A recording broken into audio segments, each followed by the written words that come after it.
Hello everyone, it's Jamal Thomas. Welcome to the Progressive Soapbox. I hope everyone is doing okay this morning. To give the announcement, I've been having to give the announcement on all of these videos.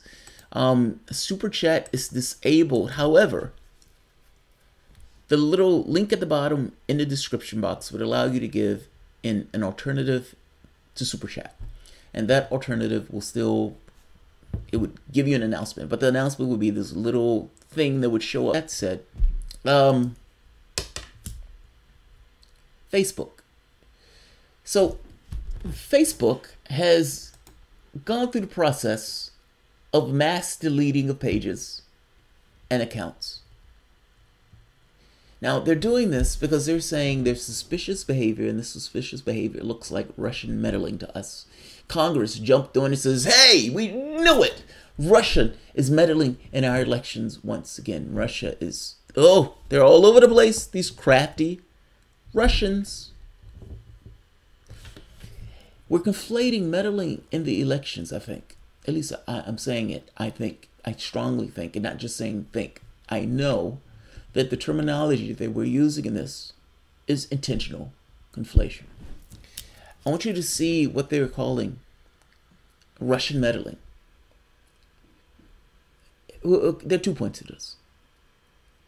And it's somewhat pathetic on both. And is a commentary on culture. At least I'm arguing it's a commentary on culture. This is The Guardian.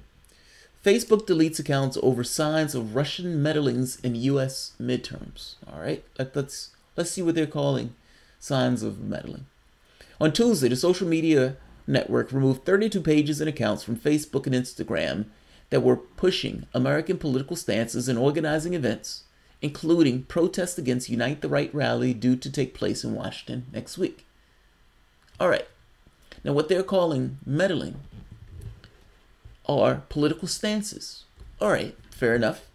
It's clear that whoever set up the accounts went through much greater lengths to obscure their identities than the Internet Research Agency did in the run-up to the 2016 presidential election, the Facebook chief operating officer, Sheryl Sandberg, in a call with reporters.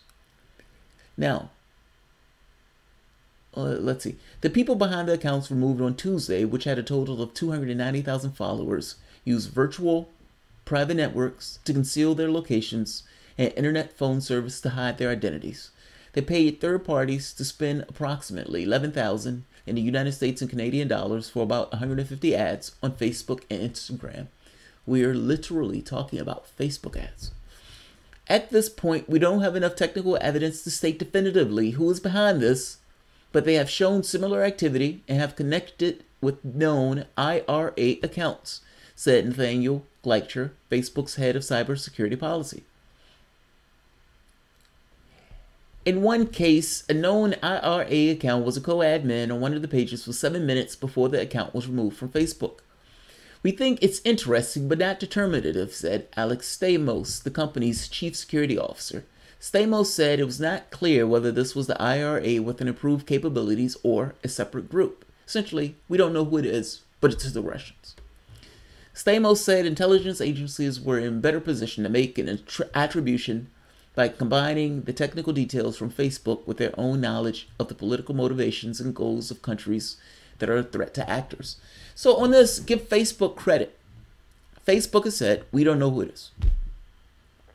We don't know who it is. That's through all of this.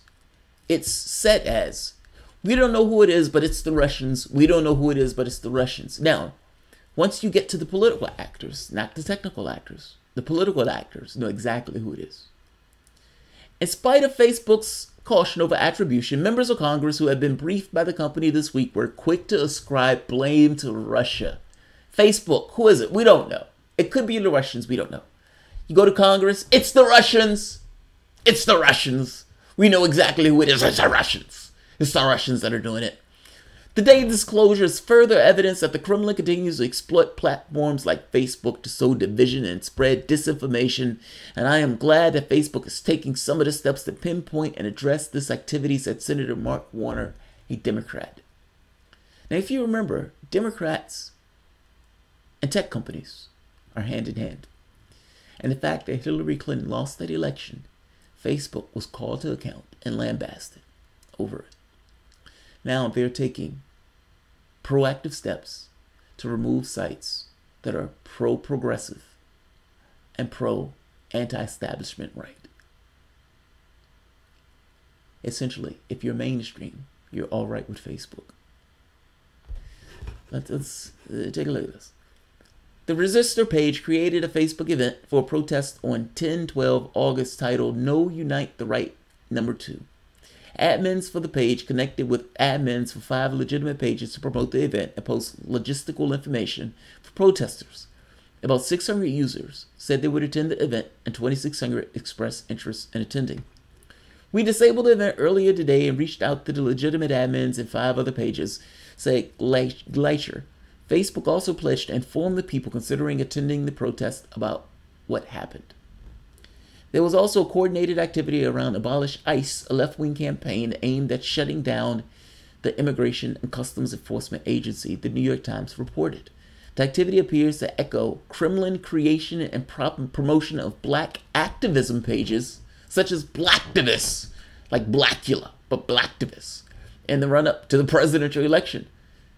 Facebook revealed that the bad actors had created 30 Facebook events since May 2017, most of which have been scheduled over the past year. The company said it did not know if people had showed up to the events.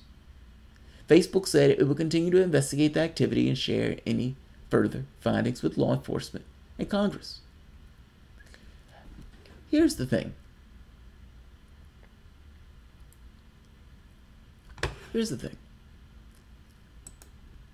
Is it the Russians?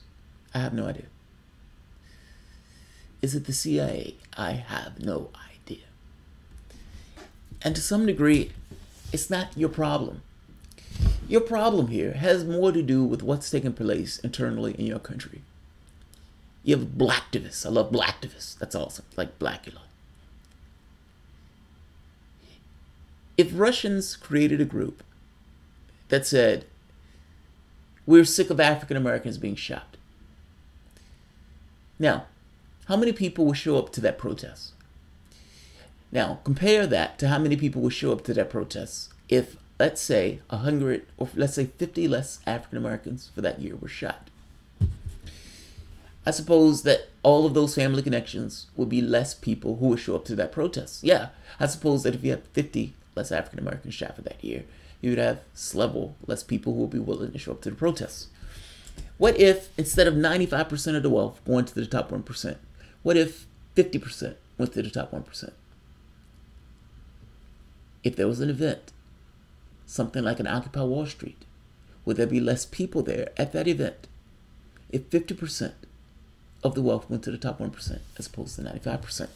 I personally think 50% is still too high, but hey, yeah, you would have less people who would be at an Occupy Wall Street if you had more wealth going to the rest of the population. I'm making the point that the issue here is not the groups that are being created. Anybody can create a group about pretty much anything.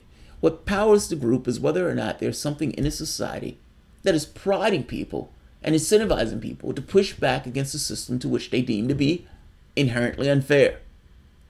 The problem is your system. The problem is not the goddamn Russians. The problem is at home. It's at home. It's here. It's not the Russians. You're looking too far away. You're looking far too far away. All of this Russian nonsense is used purely to obfuscate the failures of the Democratic Party. And at this point, you're having the right and the left, what's considered to be the right and the left, let's call them the Democratic and Republican Party, almost unite. The establishment wing of these parties uniting to try to put down what they consider to be a populist backlash. I don't like the populist backlash from the standpoint of the right because they tend to be authoritarian and a bit racist, if I'm being honest. But there's some issues.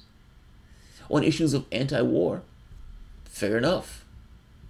On issues of let's focus on issues at home, fair enough. And there are some that will fly from between both that you can get, especially with a somewhat of an economic message. There may be people who you can reach with a certain understanding of We're going to organize our society in a more fair way in which all of us will benefit from the pie.